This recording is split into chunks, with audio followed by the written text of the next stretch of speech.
First, the promotion and protection of civic space. Second, the government imposed 2015 Sustainable Development Goal. And the last is internal mechanism or compliance of member to OGP values.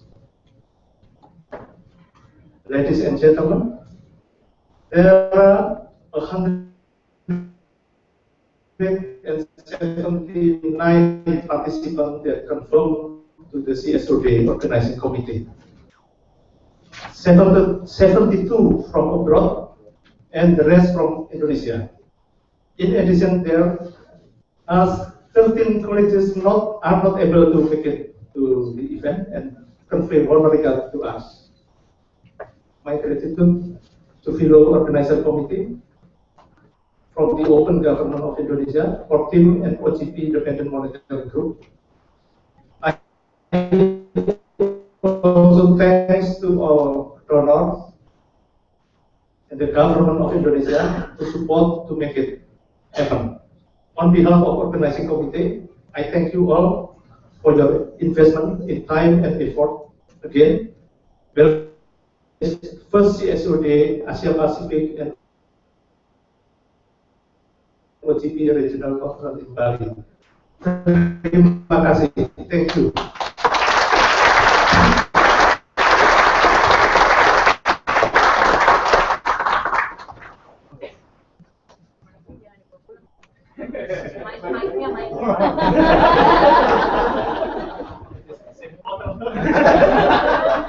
Somebody going to replace me for the MC. Thank you very much, Mr. Danang. And once again, we would like to give the warmest greeting for all delegates and especially special super busy leaders who managed to sit with us today. And a special welcome to Minister Kuntoro from Government of Indonesia. Thank you for making our time to attend this meeting. And also steering committee of CSO, OGP, and also OGP support unit. Thank you very much for having your time today with us, and all civil society leaders and transparency advocates who comes from all over the world to Bali for today. And we also really delighted for having a representative of government this morning, as I stated before, Mr. Kuntoro, as trust is one of the power of engagement, and we are really privileged to hear some good luck from our partner before we begin. Please welcome Minister Kuntoro Mangun Subroto on behalf of the Open Government Indonesia team.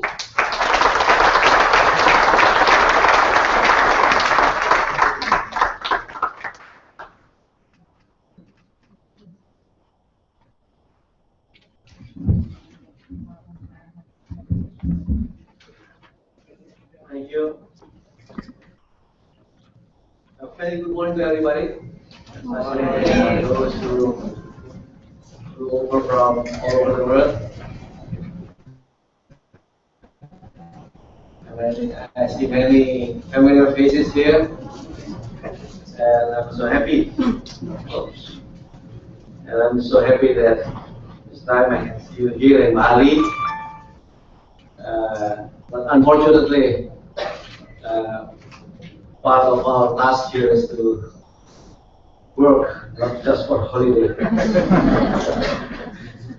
But I can see from all the faces here that you're dressing that actually partly we are here for holiday as well.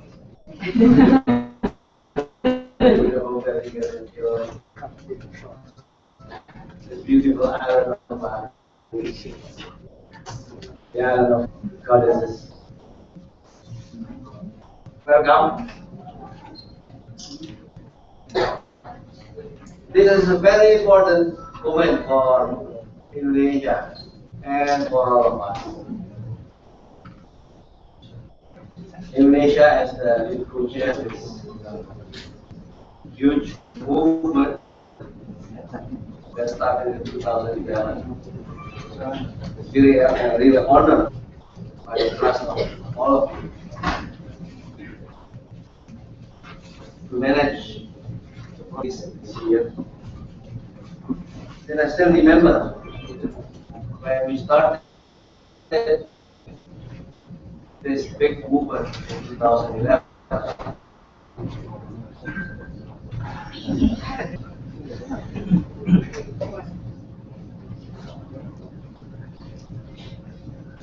I still remember when we started this big movement in 2011, there were 8 countries and only 9 CSOs that were committed to start a whole huge movement that we now call the Open Government Partnership. This Open Government Partnership is basically, for me, and I'm a believer in this, and that's why I'm totally committed to this big movement. Since I believe that the 21st century is basically a new era of the way how do we see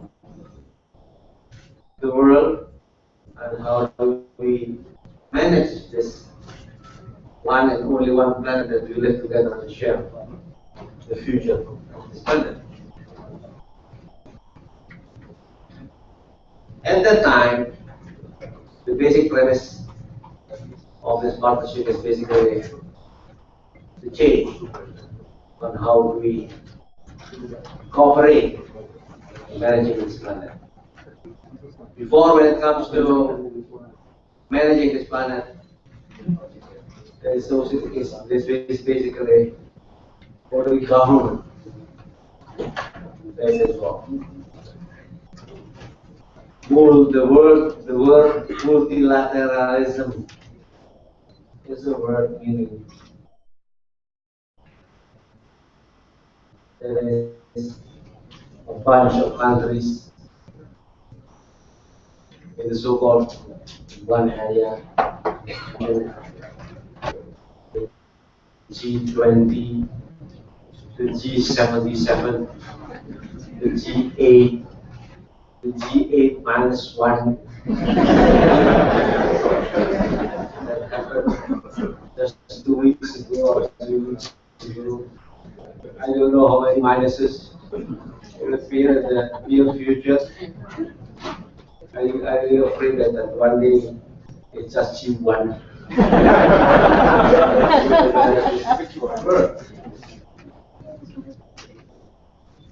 At the time, I can see a new horizon.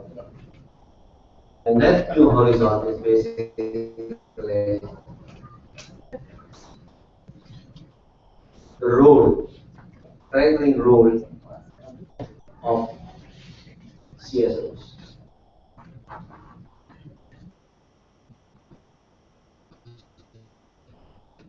Now, in this OGP, we have 64 countries. And only in the Asia Pacific, we will have around 200 CSOs. I don't know worldwide how much it is. Maybe my friend Warren has a more exact number of the total CSOs involved in this big movement. Never before, in just 3 years, from 8 countries, we have 64. From 9 CSOs, we have more than 200 CSOs. Never before, a government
And what is the OGP values and framework that we have to underline, that we have to lay down the foundation now? These are the things that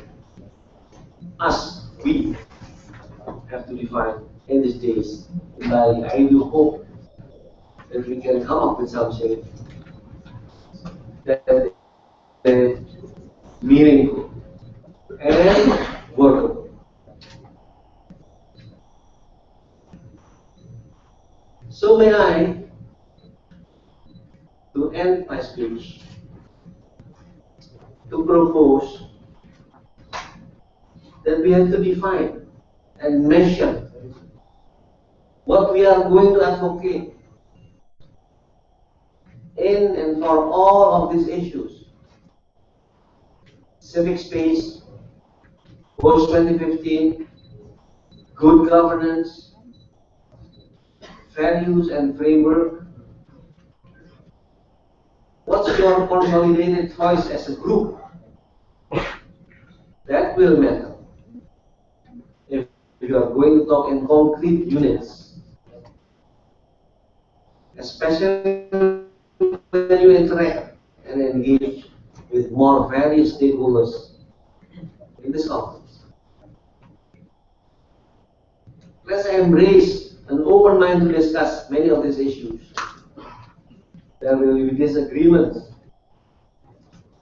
Disagreements is healthy over many challenges and probably even definitions of these issues. Let's have an open mind for it. Some say that's only the government has no open mind. But I tell you that some CSOs also have no open minds. It's very difficult to open there. So, my dear friends, I wish you a very nice day in Bali. Have a productive conference, productive discussion. But don't forget that we have so many beautiful beaches outside there. Sure. Enjoy Bali, the most beautiful island in Indonesia, maybe in the world, and it's part of the government promotion. I wish you all the best. May Allah be all with us. Thank you.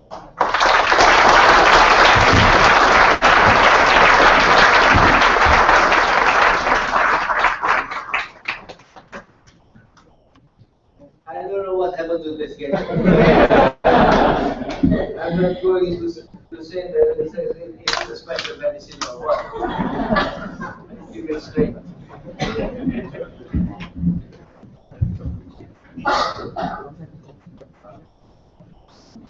Thank you very much, Minister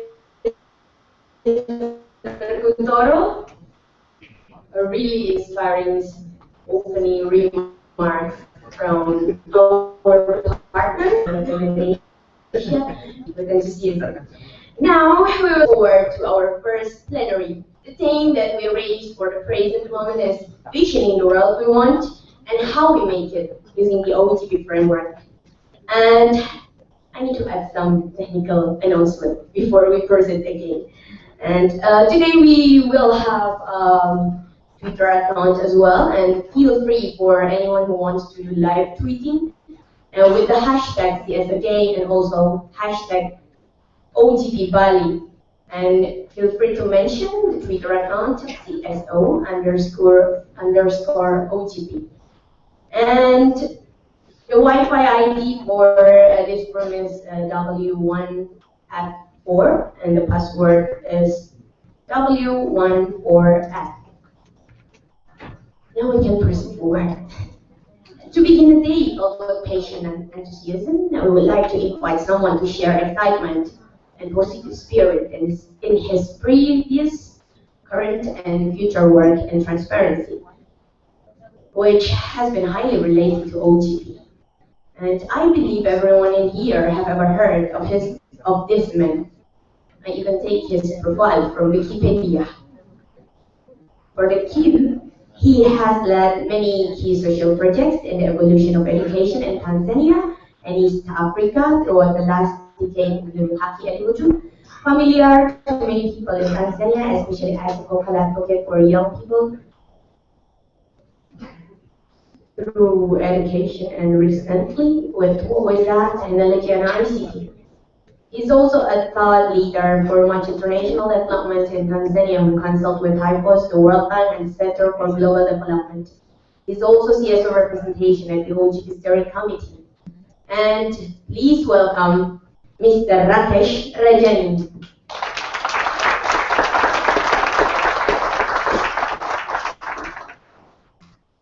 Good morning, everyone, and thank you so much for inviting me to come over here. I'm very pleased to work.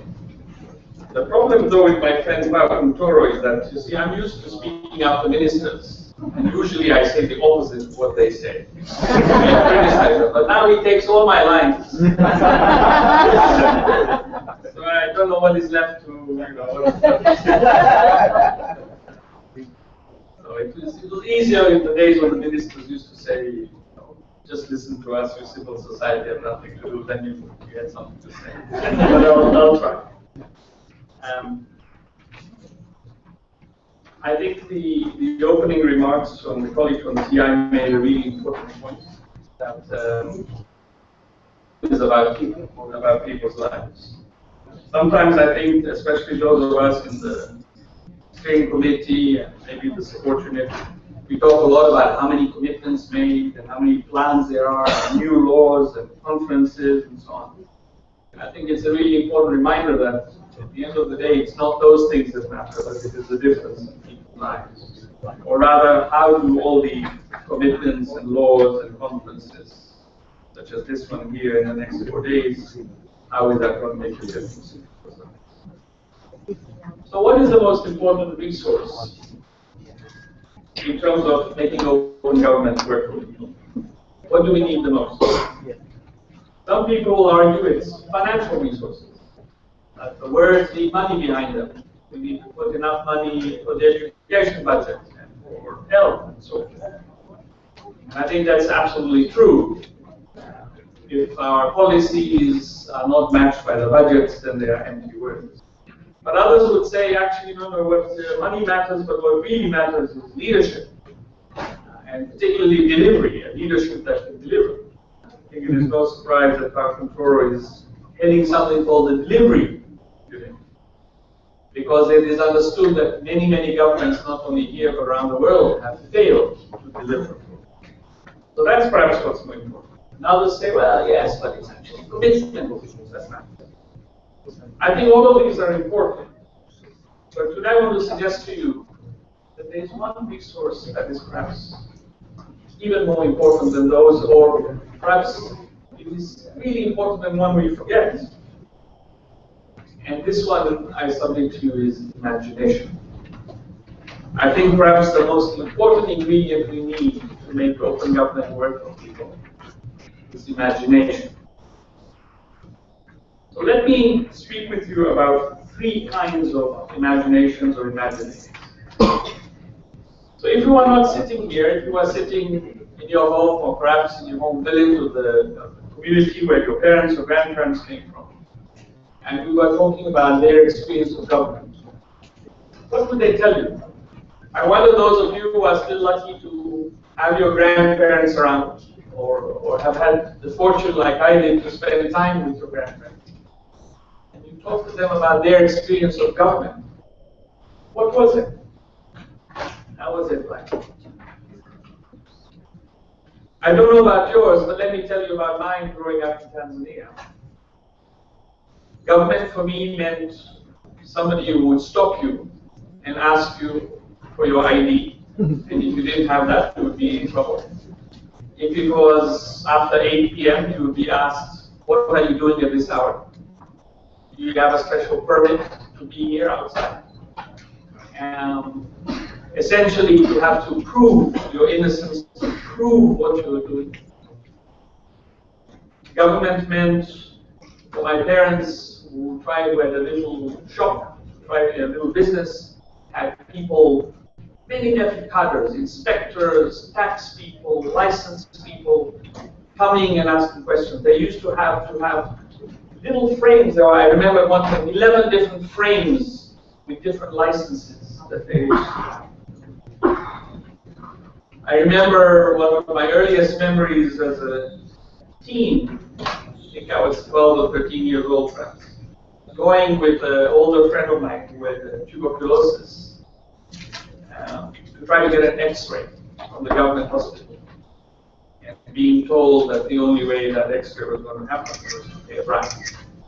And so on and so forth.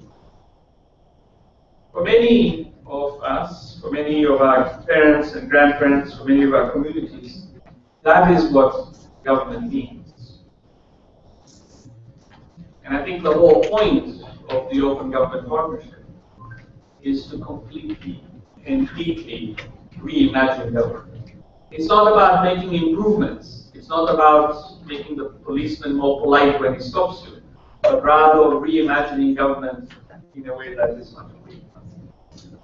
I think you know much better than I the story of what, in a sense, made Pak Kuntoro famous. One way of telling the story is how he came up with a nice technological platform. I think that's part of the story. But there is a much simpler truth behind it, which is, I think, from what I understand, that Pak Kuntoro understood that he didn't have the information. It didn't matter how hard he worked, or how smart he was, or how much power he had. In order to solve the crisis in Aceh, he needed information, and the information was out there with people, not with the government. And so he created a way of governing that essentially used information from people and invited it. So in that simple story, there's a very simple truth, which is that when you want to solve things, when you want to solve problems, you dig deep into the knowledge and information and wisdom that is outside of those of us who have power. It still needs leadership, it still needs coordination, it still needs government. I'm not an anarchist. I think without government we can't solve things. But it is a form of government that depends on people to make it work. So if we are talking about reimagining government, I think it is really important to not underestimate the value of two kinds of myths that we need to change. The first myth is to demythologize power. That power is something to be afraid of, that is so strong that you should just stay away from it. I think being able to be here and realize that we can sit government leaders and we can agree with it is a really important piece of this. I remember when I started my work in Tanzania, prior to what I did now, is the power of people seeing myself and my colleagues actually challenge government. Because people had never seen it, they never challenged government. And that is a really important part of reimagining government, that it can be challenged. But the other kind of demythologizing that I think is equally important is to not also perpetuate the myth that government is all bad. It's always corrupt, it's always full of leaders who just want to get rich, who don't care about the people. But that stereotype is often equally untrue and equally unhelpful in terms of imagining how you move forward.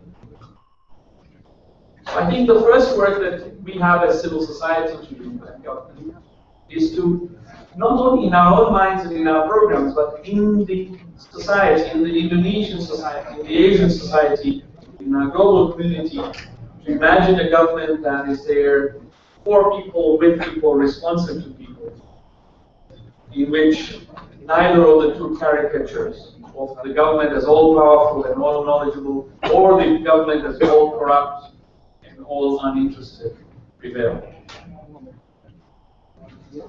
The second imagination that I would like to talk about. This is a bit of an odd one. I'm not sure when I say people understand me, so I'm warning you that you may not understand me, but let me try again.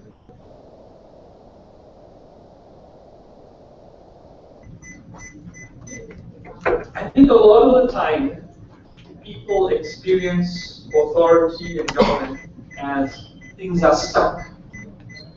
You need a birth certificate and you can't get it. You need some medicine and you have to wait in long lines and then you're told come back tomorrow. You need a license, or you need to get your land registered, and you just go round and round and round and round in circles and things are stuck. I think open government is about flow, about things that move, about making things happen, about getting things done. I think we know, and governments know, I think that is the stuff that Pak Kuntoro was talking about, protocol, that there's often things don't flow, things that there's a little kind of things that come in the way. So we in civil society, I think we also sometimes have a problem. That our imagination doesn't know how to get things unstuck. Let me put it in a different way, try to do challenges. I think many of us in civil society, we used to certain tools. We know how to make statements, we make petitions, sometimes we hold protests, we go on marches, we hold banners. Sometimes we say, let's have dialogue, and we kind of sit around the table in dialogue. Are these good things? The answer is all depends. It all depends on the context and what are we trying to do. And depending on all those things, these things may be effective or not. And sometimes I think, tell me if I'm being unfair, but sometimes I think we just do these things regardless of whether they make things happen, regardless of whether they actually solve things, regardless of whether they move us to a different place. We can sometimes become a little self-righteous in saying we held the protest, we spoke the truth, even if all it did was reinforce positions on each side. We have stereotypes about government, and governments have stereotypes about us. I don't know in Indonesia if you follow football, how much you play football. Yes. You play football? Yes. Football, right? So it's good. So think of football. You know, imagine if somebody told you, kicking the ball to your left is the thing we should do. So everybody went on the pitch and always kicked the ball to their left. It's crazy, right? And yet that's sometimes what we do in civil society. Say, let's do this, let's march, and we hold banners and we. Maybe that's the wrong thing to do. Just like in football, to play football well, it's about reading what is happening, and it's deeply and highly dynamic and responsive to what the other team is doing and what your colleagues are doing and what the opportunities are and what the constraints are. I think working for open government is also a little bit like that. My friend Nikhil is here and he can tell you much more about this sort of work. So at the risk of getting it wrong, let me say something about Gandhi, who I think inspires many people in India and around the world. If you read Gandhi's story, his biographies, you will see that he was an inventor. And one of the things that I think he invented, maybe not from scratch, is the art of claiming power by seemingly letting go of it. Here is somebody who claimed power by refusing to buy cotton made in the UK and wearing simple homemade homespun cotton. This is a person who mobilized huge communities and ultimately a nation by walking into the face of power when he knew at the end of that line you would be beaten on your head. This is a person who claimed power by fasting. In these methods, there was a deep level of invention of how you engage in power and how you claim power, and a deep creativity. So I asked, what is our invention? How are we inventing forms of engaging in power today? And Gandhi, I think, was also deeply pragmatic. He didn't only do this when the opportunity arose, he sat down with the authorities. He went to the UK and spent time with the trade unions and spent time with the workers in the textile mills in the UK and created a solidarity with the very people whose jobs were at stake because of this tactics. I think the point here is we need to be very clear about our goals. But in terms of how we get there, we need a deep level of creativity, a deep level of inventiveness, and a deep level of imagination. With the OGP, we have a set of tools, the annual plan, the 2-year plans, the IRS, the independent review mechanism, consultations with civil society and government, the declaration, the summits, the governance structure. All these are important and we need to understand them. Or take the post-2015 agenda. There was the high-level panel in which Indonesia played a key role. There is now the UN processes and consultations and all of that. And I think it's really important to understand the rules of the game and the opportunities around these sorts of things. But if there's one thing I've learned in the last few years of engaging with OGP, is that the effective use of these will very much depend on a very astute reading of the times, of the signs of what is possible, of doing very good analysis, not lazy analysis. I think too many of the time we confuse slogans with analysis, or we confuse prejudice in our preconceived notions with analysis. It requires creativity, it requires connection. And it is often getting those things right, which are often informal and creative, that in fact opens up the pathways to making the formal processes work better. If we just jump to the formal processes without having done our hard work, creative work, they will not work. Let me talk about the final and third imagination. And I think this one is about connection.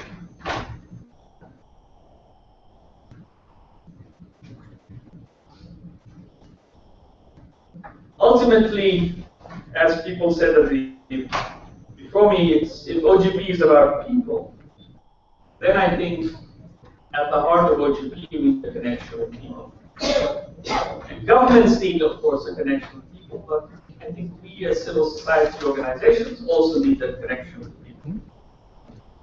And we too easy sometimes claim to speak on behalf of civil society or represent civil society, when in fact we haven't earned that, or we don't deserve that connection. I often think that those of us in society leadership are much closer to those of us in government leadership than that most people are. A few years ago, when I went and looked at the situation in East Africa and spent time talking with people, as a person who spent 20 years in civil society before I did that, I got a very rude awakening to realize that most people I was talking with didn't think much about NGOs and CSOs. They thought we were just out there getting money, doing a few good things here and there, but their vision of life, their hopes, their aspirations, had no. It was a real wake-up call. We have often, many of us have professionalized. I think that's good. Professionalization has helped us be better at certain things. We have to keep accounts, we have to account for donor money, we need to have performance reviews, etc. All those things I think are useful. But sometimes the professionalization has disconnected us with people. We no longer know how to do the political work of telling stories that resonate with people. Of speaking truths, yes, on their behalf, but more importantly, of acknowledging and connecting with people. This is about very basic things often. Basic things such as bread, such as right to food, health, education. It's about, as a colleague from TI said at the beginning, it's about giving birth. Can you give your birth in dignity and freedom and safety, without having to know that you have to pay bribes? And the very process of giving birth to life in Zimbabwe or Tanzania or Bangladesh or anywhere in the world.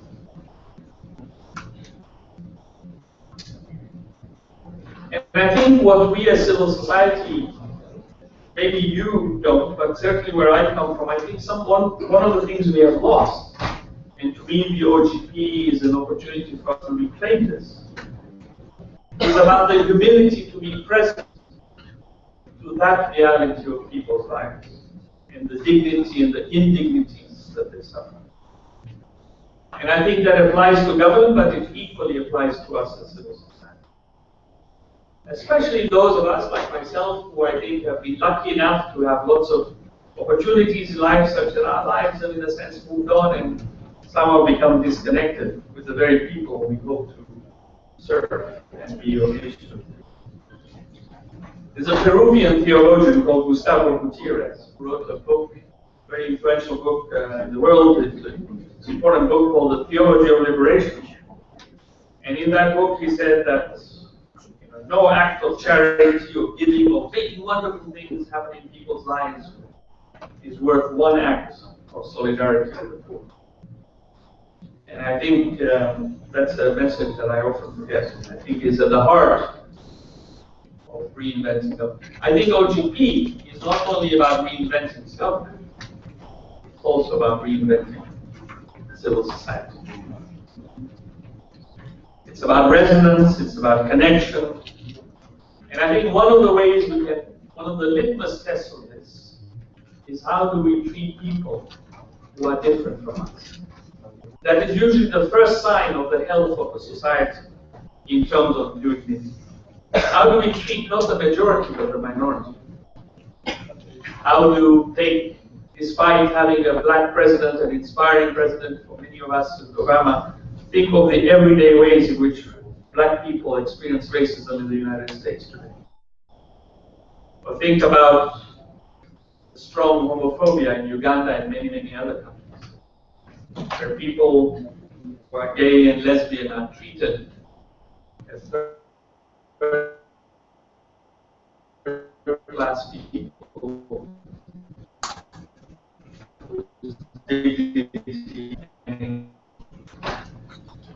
Or think about closer here, in Burma, signs of military dictatorship, which is encouraging to all of us. But look at how the minority group of Rohingya goes and how the rest of us turn a blind eye. I think it is our response to that tells us whether we have reinvented the civil society. So in conclusion, perhaps you're disappointed because I have not given you concrete suggestions and ideas of how to expand and protect civic space, or engage with the post-2015 agenda, or make sure that the Indonesian government or the Tanzanian government or 62 other OGP governments live up to their values and commitments. And I think that is important work, and maybe I should have talked about it. But sometimes running to blueprints, running to mechanisms and tools can actually be a problem. We forget the soul of the matter. And what I try to do is to try to say, let's get the soul of it first. These three imaginings, the analytical one of imagining governments as different, the pragmatic action one about how our engagement and action needs to be responsive, creative, and dynamic and agile. And this last point about connection, about how our relationships with both citizens as well as our leaders need to be about connection, solidarity, and humility. Each one of these provides a really useful pathway to get OGP right, to make OGP happen. But I think it is when these three connect that you have the most incredibly powerful, potentially deeply transformative effect. When an ecosystem gets created, when these three rivers come together. How do we do that? How do we get these things together? I have no idea. I don't know. I don't know of any place where it has been done. You get glimpses. There is no roadmap. I think anybody who tries to sell you a roadmap is lying. There is no blueprint. There are no definite answers. But I think if we can summon up three things in ourselves, an abundant curiosity, quiet humility, and imagination, with those three tools, I think we can begin and hopefully get there. Thank you very much.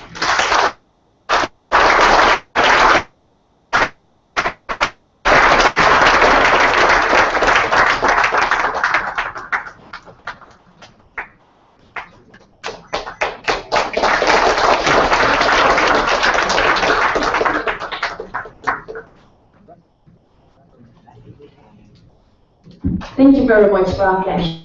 Very speech to begin today with.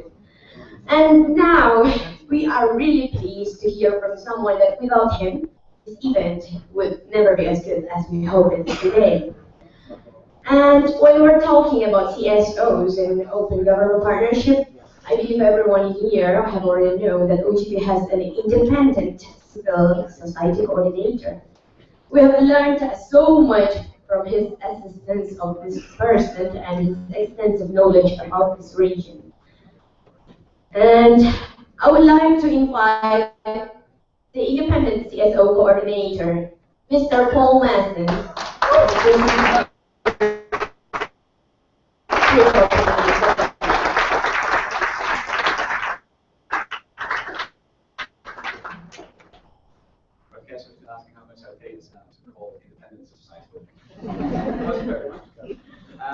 Selamat pagi, kawan-kawan.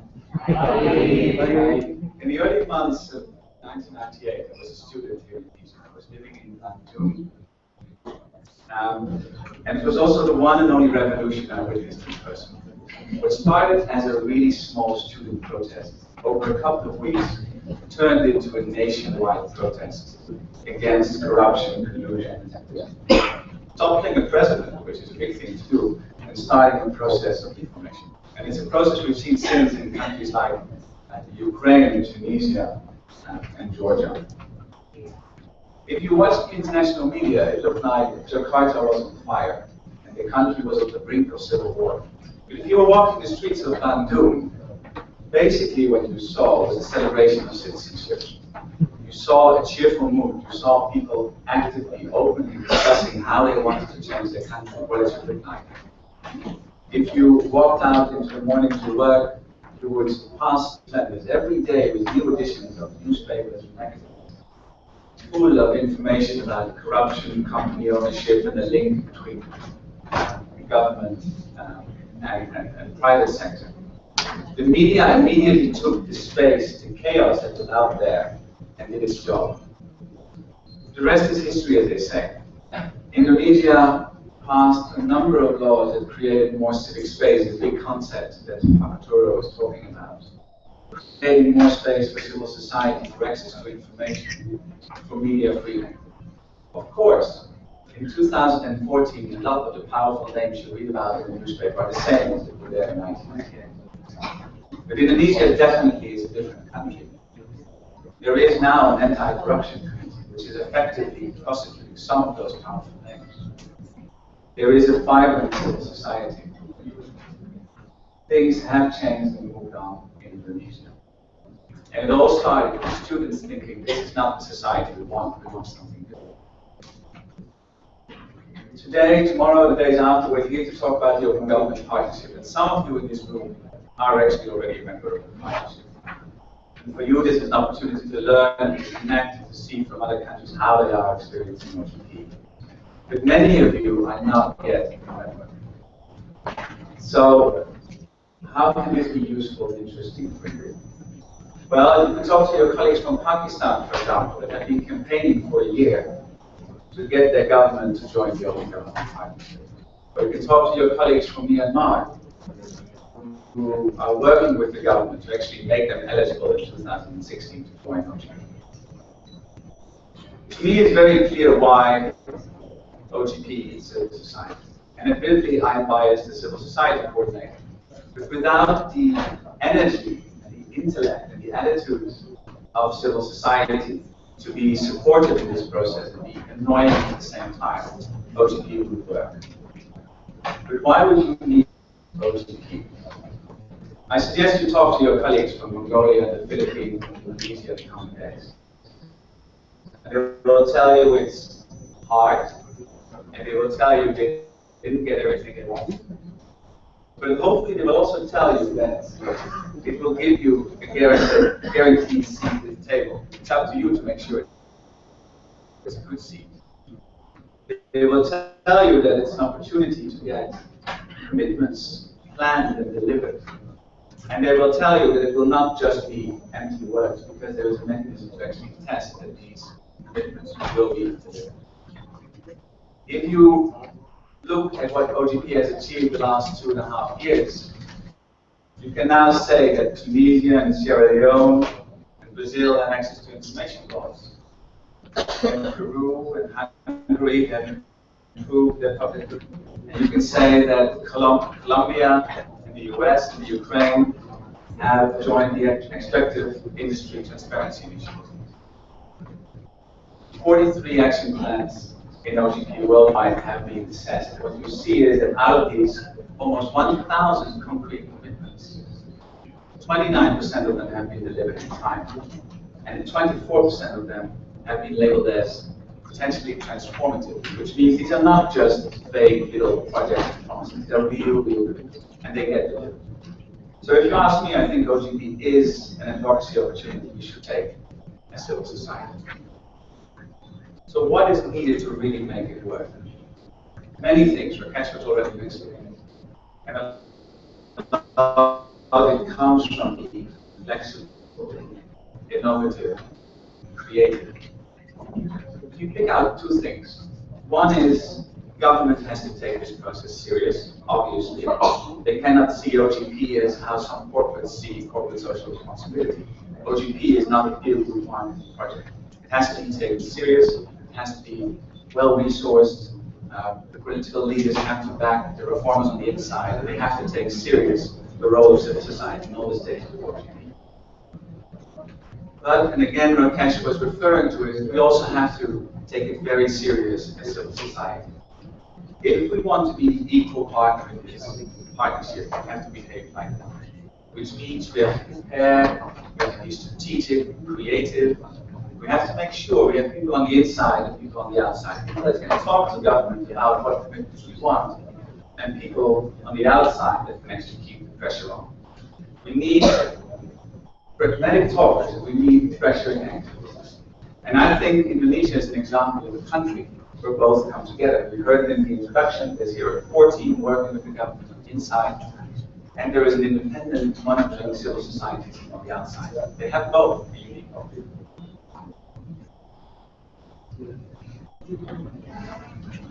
So, it will not be easy.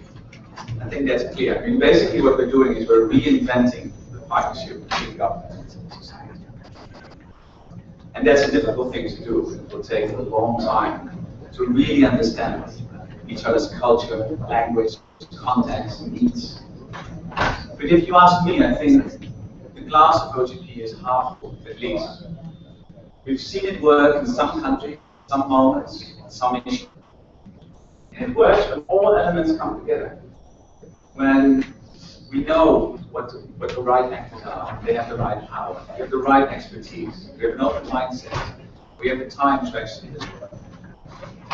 When all these things come together, OGP can be a very powerful. The coming days, we're together in this group, and in 2 days' time, we have a much bigger group. But let's focus on today. 179 people from a big range of countries from Asia. How often do you get the opportunity to hear from colleagues from all across the continent what is happening in their countries? What is happening in a positive way, what's happening in a negative way? Take this opportunity to talk to each other, to learn from each other, to hear from each other how you work with things, how you can use OGP as a platform. Today is really centered around these three teams that you've heard 3 times. And that's a great thing. We can use today to talk about how to strengthen the OGP platform, how to link to the 2015 development goals, how to really use OGP to uphold values around transparency, accountability, good governance. Does Asia Pacific need OGP? By talking to you, by looking at international indices, I would say yes. By looking at the fact that many of your countries are not even eligible for OGP yet, and the threshold for eligibility is really not that high, I think you can say yes. Asia Pacific does need OGP. Going back to 1998, Indonesia, the Indonesian Spring. There were big concepts OGP talks about: transparency, accountability, participation. Are these really high-level abstract elitist concepts. I think the spring of 1998 shows it's not. I think that shows that if you push people enough, if you don't take them serious as a government, if you do not create a society that need and want, they will stand up and push back and tell you this is not what I want. And that gives you 15 years later a different Indonesia. Indonesia where you not only have that anti-corruption commission, you also have a president that took the leadership to create and lead the open government party. You have a governor in Jakarta who is popular with the mere fact that he's walking this talk of transparency, accountability, participation. Definitely, I think we can conclude that in the 50 years it shows that real change is difficult. It's very difficult. It goes with ups and downs. But it also shows that if you have reformers on the government side and on civil society side, things can happen. They can happen fast and real. Terima kasih.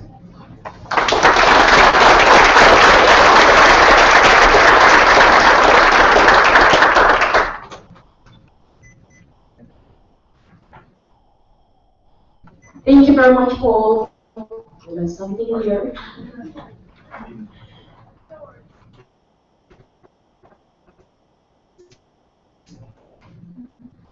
And as we also have amazing people from various countries, I would like to call on every country to let us know where we come from. So when I mentioned the name,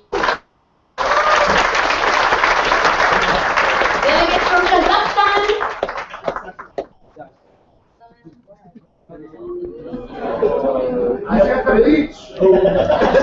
Suspicious. And delegates from Papua New Guinea. Delegates from Myanmar. We have lots of participants from Myanmar here, and also from New Zealand.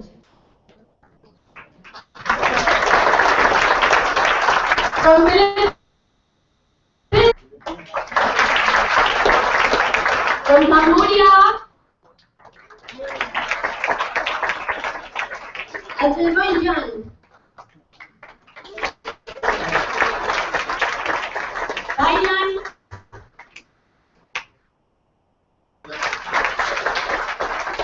Pakistan,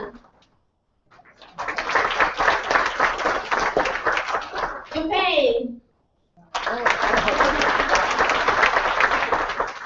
Kyrgyzstan, suspicious, going on with Kazakhstan, and Nepal.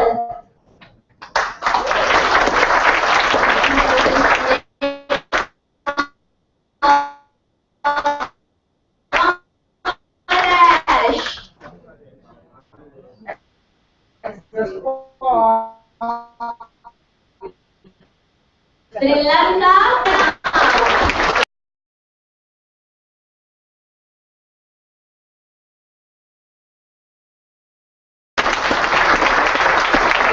And also from India.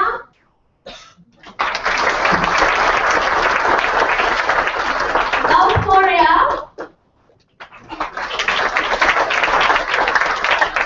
Timor-Leste.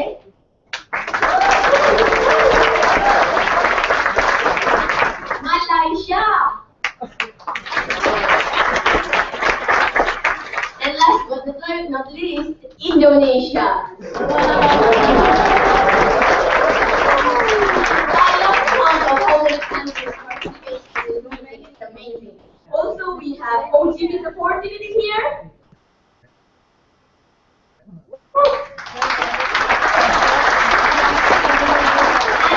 And company of OGP.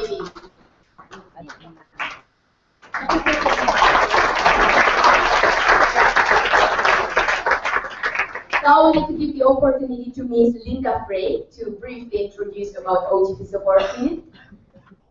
Maybe some of us are not really familiar with that, but some of us are familiar. So please proceed and That's baby. Hi everyone. I'm not going to read the speech, don't worry. I know a lot of words from people much wiser than myself. And I just want to say, the support unit, as I think most of you know, is the secretariat for OGP. We're very small. And as I think we've heard from Paul and others, we see ourselves as a platform. This is a tool. It's not a formula. It's not a recipe. It's not a solution. It's a platform. And it only works if people use it. And so we are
Apa kabar?